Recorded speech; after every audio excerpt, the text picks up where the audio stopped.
जो इस जर्नी में स्टक हैं,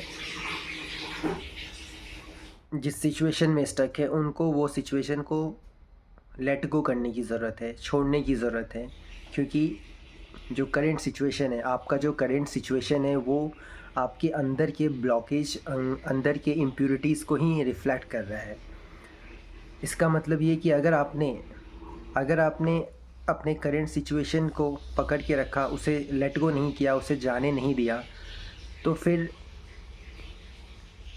इसका मतलब ये हो जाएगा कि आप खुद अपने ब्लॉकेज को छोड़ना नहीं चाह रहे हो। क्योंकि आपका जो करंट सिचुएशन है, वो आपके अंदर के ब्लॉकेज को ही रिफ़्लेक्ट कर रहा है।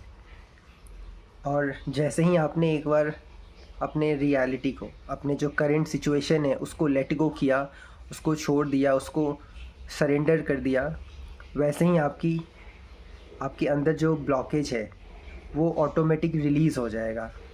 और जैसे ही वो आपका ब्लॉकेज रिलीज़ होगा, वैसे ही आप एक न्यू रियलिटी में एंटर करोगे, जहाँ पे करंट रियलिटी से बेटर पॉजिटिव एनवायरनमेंट सिचुएशन आपके सामने आएगा। फिर वहाँ पे कुछ नई लर्निंग्स होंगे, नई चैलेंजेस आएंगे। इसीलिए ये प्रोसेस बिल्कुल ऐसा ही होता है। अगर आप सोच रहे हो कि हम एक चीज़ को पकड़ के रखें और दूसरा चीज़ मिल जाए, तो ऐसा बिल्कुल नहीं होगा। अगर आपने करंट सिचुएशन को पकड़ के रखा है, मतलब आपने अपने ब्लॉकेज को पकड़ के रखा है, आपने खुद को एक न्यू रियलिटी में जाने से खुद को रोका है, खुद से ही आपने खुद को रोक रखा है। इसलिए जो करंट सिचुएशन है, हाँ ये पेनफुल है, ये प्रोसेस हार्ड है, हमें डर लगता है छोड़ने में, क्योंकि हमें आगे का कुछ दिखता नहीं है। लेकिन दिखेगा भी नहीं।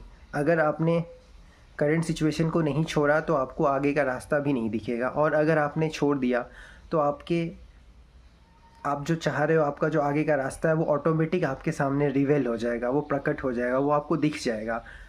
आपको ढूंढने की भी ज़रूरत नहीं है, आपको उसके पीछे भागने की ज़रूरत नहीं कि अब नेक्स्ट क्या चाहिए। लेकिन पहला स्टेप है छोड़ना, लेट गो करना, सरेंडर करना।